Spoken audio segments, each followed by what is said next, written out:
Sometimes the best tramps have to start with a sea kayak.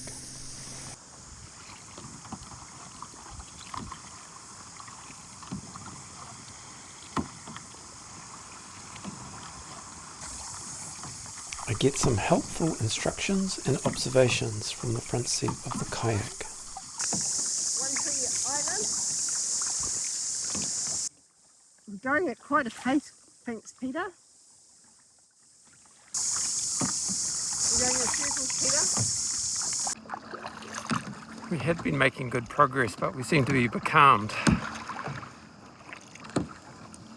Well, when all the weight's at the back and your nose is at the front, you can't do much. Relationships are a really tricky thing to manage on a kayak. My kayaking companion and I are going to be going through a few small hardships, I'm sure, over the next couple of days on this hike. For this, we're literally in the same boat, and I'm really curious what the harsh light of these hardships is going to reveal about our relationship. We paddle over to an island sanctuary. Fur seals are basking in the sun. The coastal waters are busy with pleasure boats, guided kayak tours, and water taxi. A few coves on from our start, and a few hours later, I'm pretty happy to get out of the kayak at Watering Cove and set up our tent for the night.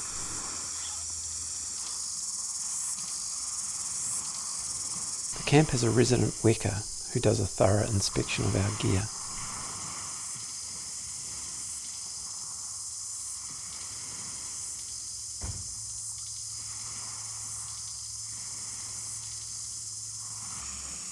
My favourite campmate has a late afternoon low tide sea swim.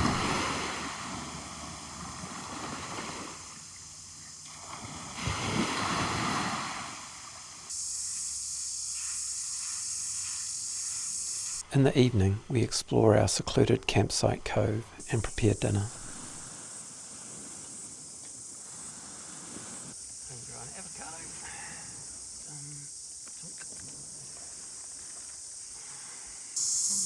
Low tide is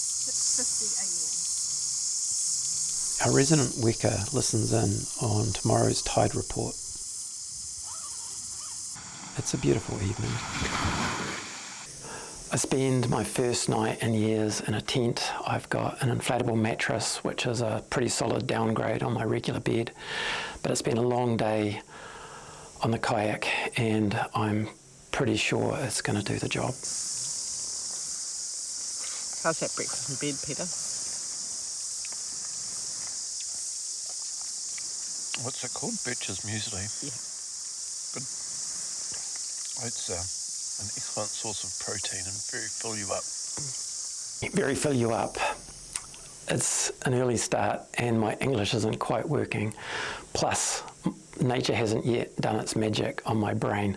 Plus, I need coffee.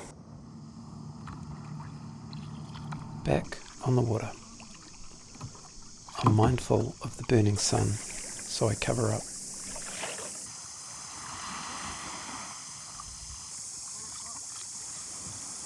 We paddle into the Mosquito Bay estuary.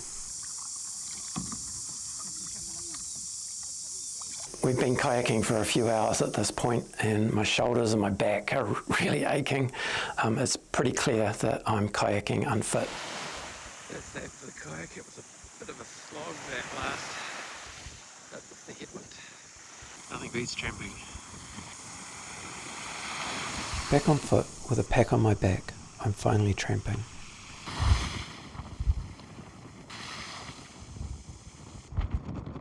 We're heading over a saddle to tonight's luxury accommodation at the remote Whariwharangi Lodge.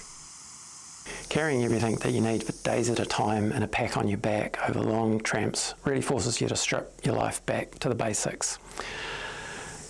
Comfort is an optional thing, but that said, I'm really looking forward to the comfort of a good soft bed tonight. Civilization.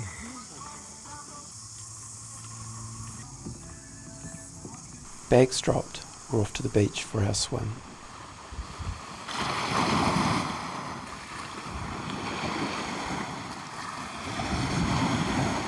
a new day dawns yet again with clear blue skies.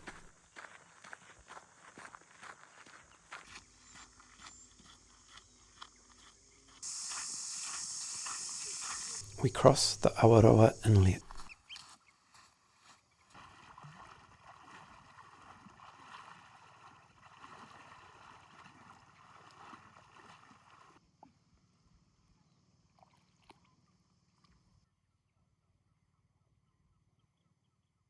We timed our departure for low tide, but we still have to cross some river.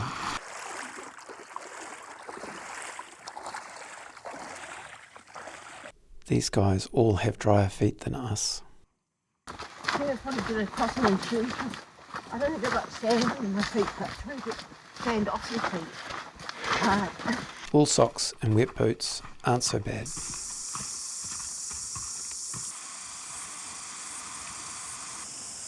Our mission this morning is to cross some headlands on our way to the popular Tōtaranui campground.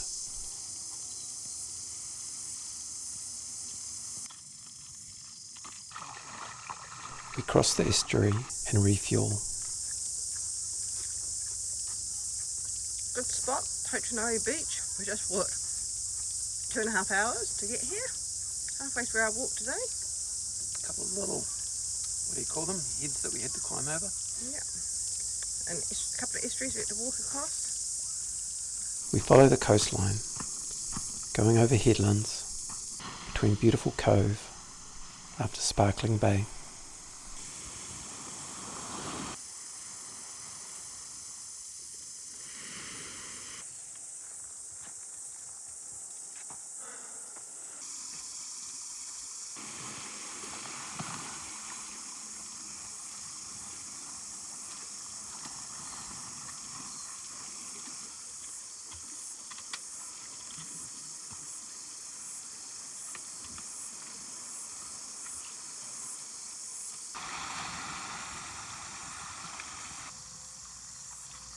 We find some shade, ditch our packs, and go for a midday swim.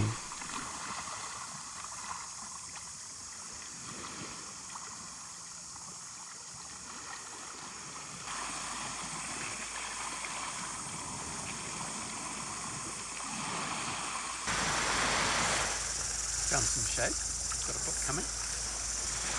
This spot is the perfect place to put your nose in a book. A cosy, elevated refuge in the shade of some bush with a prospect overlooking the rhythms of a coastal summer day. After a short climb, we look a long way back to not even the start of today's tramp. We drop our bags and take a detour to Separation Point.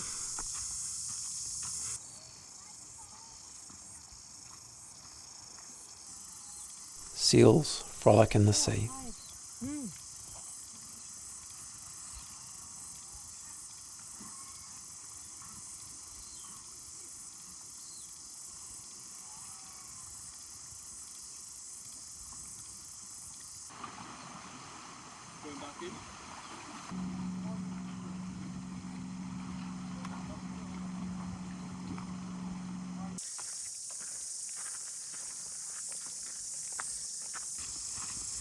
We don't have to go far before we arrive at tonight's accommodation, Whariwharangi Hut.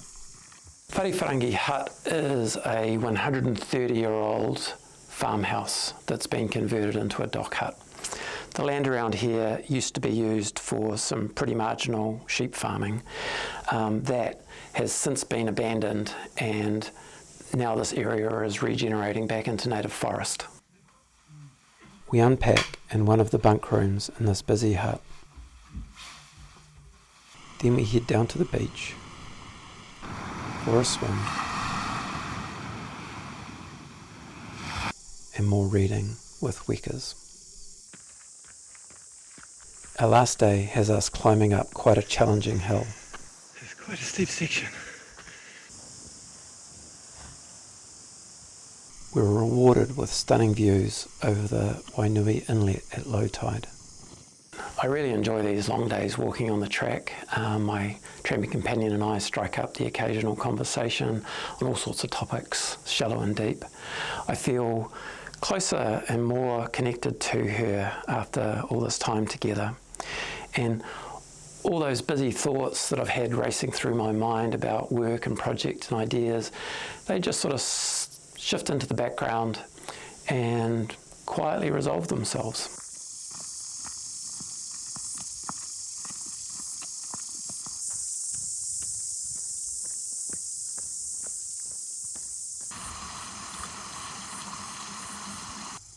These eels are begging for snacks, tasty fingers if they can get them. Back at Tōtaranui, we freshen up with a dip and relax reading while waiting for our water taxi home.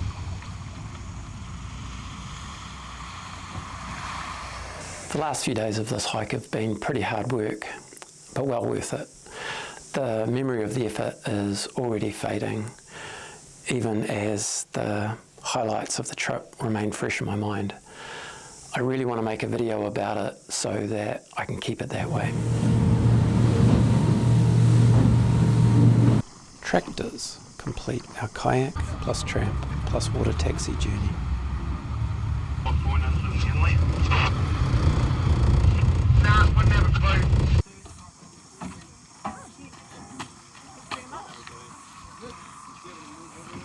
Done?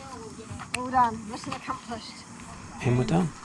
This 3-night nature adventure has really flown by. I've missed a few days of work, but who cares? You measure life in adventures, not in work weeks.